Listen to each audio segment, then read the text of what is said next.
Assalamu alaikum students. In last few lectures we have seen the concept of flowcharts, how we have developed different kinds of the logic with the help of the flowcharts, what are the basic building blocks of the flowchart, and how it can be effectively uh, drawn to develop a particular solution to a particular problem. But that is not a practical implementation. This is how on papers we are writing down the dry solution to a particular problem. In order to implement the same, we have many languages available within the computer science, and one of the language is C programming language. C programming language was initially built to develop the Linux operating system. Later it becomes a mother of all languages. The first of the thing is that you need to have a knowledge about what are the tools that can be used for developing or implementing the C programs. The famous tool that we are going to use in our uh, in developing our programs is the Turbo C++. There are a lot many tools. There are a number of numerous of thousands of the tools available in the market or on the internet that can be used to develop the C programming language.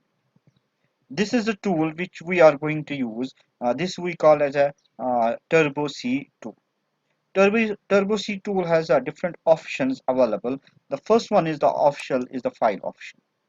The file option tells that we need to if we need to create a new file or new C program, we have an option like that. If we need to open the existing, if we need to save, if we need to change the directory and all. And there are other few things which we are going to see in the later course of the action. The first thing is how to create a file which we are going to create or in which we are going to develop a program. Then what we need to click on the file, click on the new. It will give us a window which is used for implementing the C program. The first thing that you need to do is to save your file. We need to keep the thing as save as, because the default extension of your file is .cpp, which is meant for C++ program. But we are not doing here C++ programming. We are doing here C programming. In order to change the extension of your file, we need to click here save as. And save as, for example, if I am going to use my name bilal.c, you can use any kind of the name, but there are naming conventions available for the saving of the file. So we need to follow those conventions. Say for example bilal.c, I'm clicking on OK. Okay, that means this portion here bilal.c has been clicked. The first thing that we need to uh, keep in the mind before developing a program is that every particular program has an entry point. That means where from it starts, rather it becomes an entry point for a particular program, or a compiler will have will search for an entry point of a program, and compiler is going to start from that point. And within the C program we have that entry point as main, and main has actually two these two braces, the round braces, opening round brace and closing round brace, and main has a body which is being executed with the help of these curly braces. And if we are going to print an hello, we need to print f is a particular function available within the C which is used for printing the output to the console. If we are going to use like this, printf hello Bilal, that means it's going to print hello Bilal for we people. But before going for the run, what we need to save the file. And the first thing is to compile the file, to because our computer doesn't understand this main printf etc. The compiler uh, associated with this is the C compiler. The main what we can say, main work of the compiler is to translate this particular thing that we have write down main in printf those braces into the machine language. For that, compiler is there. Compiler means we are going to compile it and check. There exist many different what we can say stages of the compiler. It checks for syntax errors, it checks for other things always. Also it converts when there is no error, it converts the file into machine language. So we have four lines here. We have one warning, we have no errors. A warning is function should return a value. There is always a return element associated with this main, but we are not returning anything, so we will write down here void.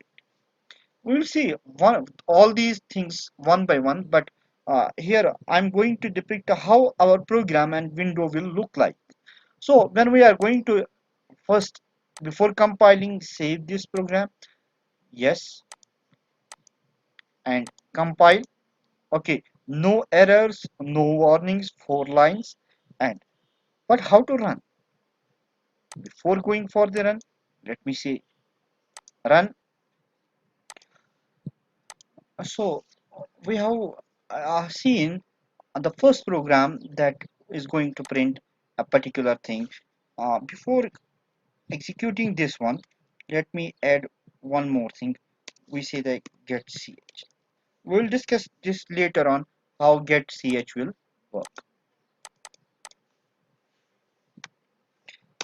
Compile, okay, run, okay. Hello Bilal, hello Bilal. But this, because we have used it three times, we have executed three times before. We say that whenever our program clear the screen first, then execute this. Alt C compile, okay, Alt R run,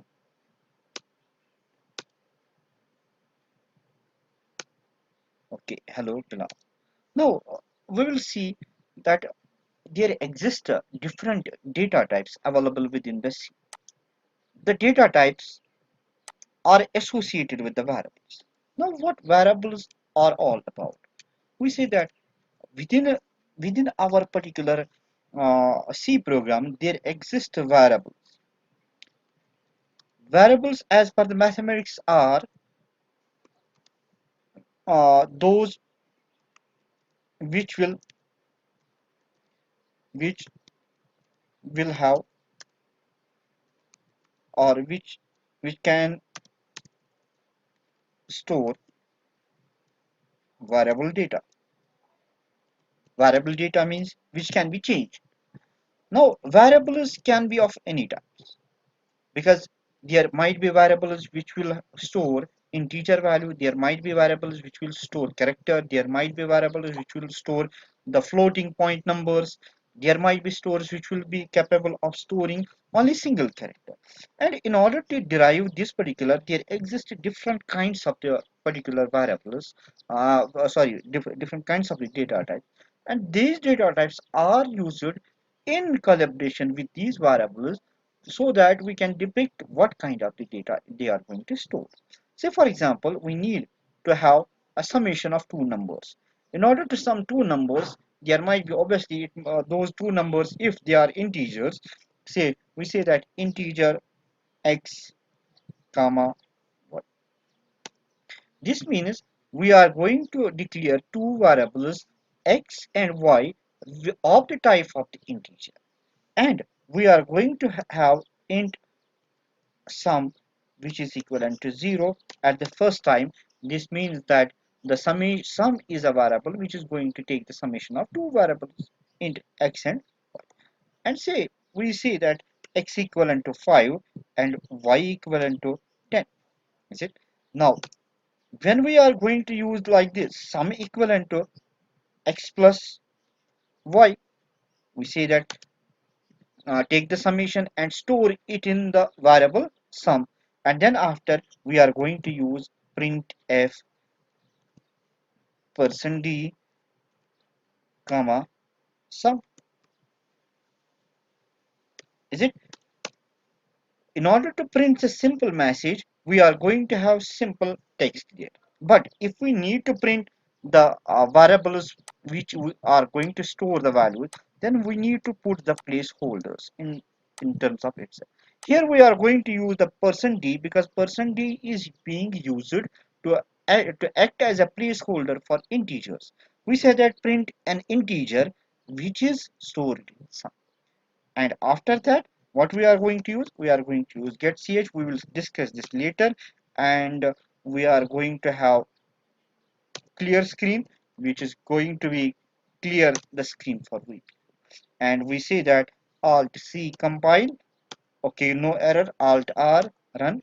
So sum is equivalent to 15 as we have seen, because we have taken y is equivalent to 10, x equivalent to 5, so sum is equivalent to 15. So this is we have not yet we will rather go step by step, but today we have only shown what how our tool will look like and how we are going to write down the program within our. In the next lecture we are going to start the live demonstration or live implementation of your C program. Hope that you have understood the concept of your or you have understood the concept where we are going to implement this particular program, and how it can be used. Uh, you can use a variety of the tools, and one of the tool is your that Turbo C++. Thank you. Thank you.